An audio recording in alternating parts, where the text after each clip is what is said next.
So, voting 101 in the Upper Hunter by-election. The first thing that the Electoral Commission are telling us is that they're getting lots of people phoning in asking if they need to vote in the election. You only need to vote in the election if you're in the Upper Hunter electorate. If in doubt, just go to the link in this story and you can check if you are in the Upper Hunter electorate. Also, while you're there, you might want to check if you are enrolled to vote properly, if you need to update your details, so that can be done now before you turn up to the polling booth. You can vote pre-poll, which is happening now across the electorate.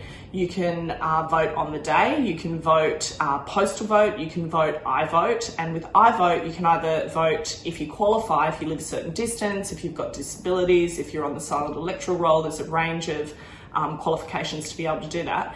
You can either do that on the phone with a 1300 number or online, and you need to download a little app for that if you do it online. So there'll be links in the story where you can link to all of that and get organised to vote.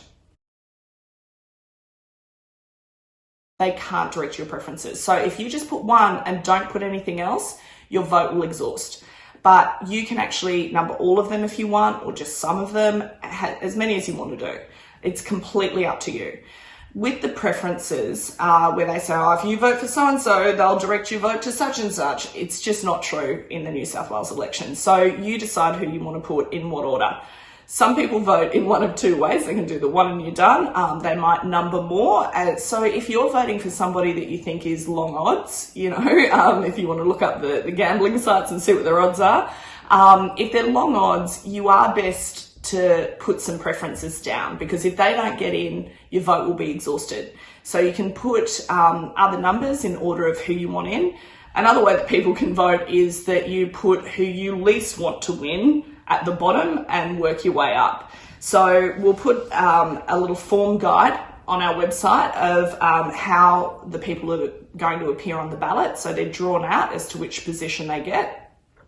And then you can decide who best aligns with what you want to happen in the electorate. So we're going to have also a list of candidates, so you can find out who they are, and you can also look at a heap of stories that we'll link to on where they stand on various issues.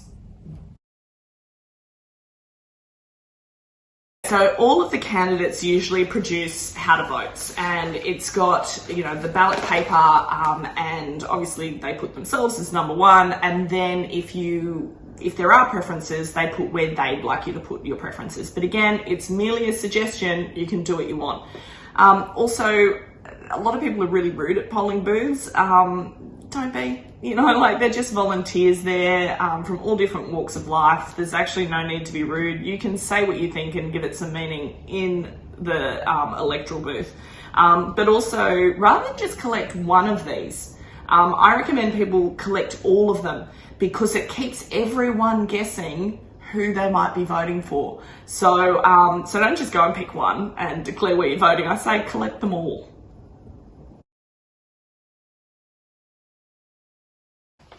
Informal votes. As much as we all bang on about democracy and the Anzacs and what they fought for, it comes down to, unfortunately, the ballot box. And there's a lot of countries that would really like to be able to have a ballot box and not get shot on the way to the polling booth. We're lucky that we live in a democracy where we can go and vote, even though we may not like our politicians that are on the ballot, but it's something that's really important with democracy. I actually think that the amount of people who draw on their ballot papers and effectively waste their vote, and I don't understand it, because you have to go down to the polling booth and line up and do all that, and then you end up wasting your vote. I actually think that whatever they draw on the ballot paper, and there's one standout image that's drawn on those ballot papers, I think that the electoral staff should be able to draw whatever they drew on the ballot paper on their head in permanent marker to let the rest of us know that they didn't vote. And so we don't want to hear what they have to say about politics until the next election. You had your chance and you blew it. So if you are, going down to the polling booth and lining up and doing all that, at least make it count. Don't be a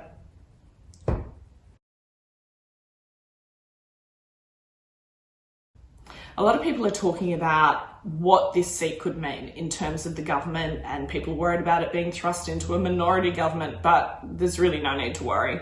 The Labor Party have 36 people in the lower house. The Coalition has 46.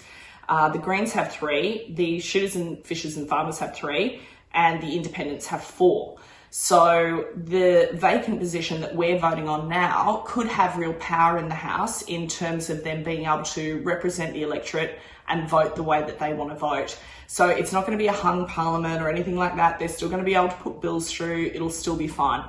But what the opportunity is for people in the upper hunter is that you can think about who you want to vote for that would most represent you and your interests. And if that happens to be one of the coalition government, great. If it happens to be Labor, if it happens to be Shooters, if it happens to be One Nation or any of the smaller parties or independents, they'll have a lot of power in Parliament to represent the upper hunter. But it won't be a hung Parliament. Parliament will continue. It will be okay. So to give you an example of how that works in reality, last week in Parliament, there was a bill put forward that the government shouldn't be allowed to sell, say, TAFE campuses unless it's approved by the lower house and the upper house of Parliament. So that way everyone gets a say on if they think that's fair. But it was voted down by just one vote, and that was the Speaker who cast the deciding vote. So that's where who you decide to be our member in Parliament could have real sway. So if an issue like that is important to you, then have a look at where your candidate stands on that. Or if it's another issue that's important to you, have a look at where they stand so that you can decide where you want that casting vote for this electorate to go. This message was brought to you by the Wavelength Group, proprietor limited, scone.com.au, who didn't have the voice this message but wanted to anyway.